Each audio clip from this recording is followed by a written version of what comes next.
আসসালামু আলাইকুম। আমরা যারা আইফোন ইউজ করি আমাদের সবার একটা কমন প্রবলেম, সেটা হচ্ছে আমাদের যে কল লিস্ট আছে সেই কল লিস্টের মধ্যে আমাদের হোয়াটসঅ্যাপ, ইমো, মেসেঞ্জার এগুলোর কিন্তু কল লিস্ট চলে আসে। তো কিভাবে আমরা এটাকে বন্ধ করব? তো এটার জন্য প্রথমে আমাদের এখানে যে মেসেঞ্জার অ্যাপটা আছে এটার উপর আমরা ক্লিক করে ধরে রাখবো। এখান থেকে রিকোয়ার ফেস আইডি, তারপর রিকোয়ার ফেস আইডি, তারপর আমাদের যে ফেস আইডি সেটা আমরা এখানে দিয়ে দিব।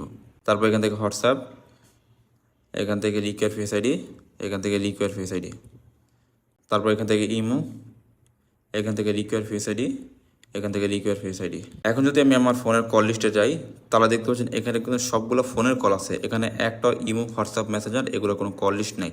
ঠিক আছে, আর এর মাধ্যমে কিন্তু আপনাদের মেসেঞ্জার, হোয়াটসঅ্যাপ, ইমো এই অ্যাপগুলো কিন্তু আপনাদের ফেস আইডি লক হয়ে গেছে। যখনই আপনারা আপনাদের এই অ্যাপগুলো ওপেন করবেন তখন কিন্তু আপনাদের ফেস আইডি দিয়ে এটাকে ওপেন করতে হবে।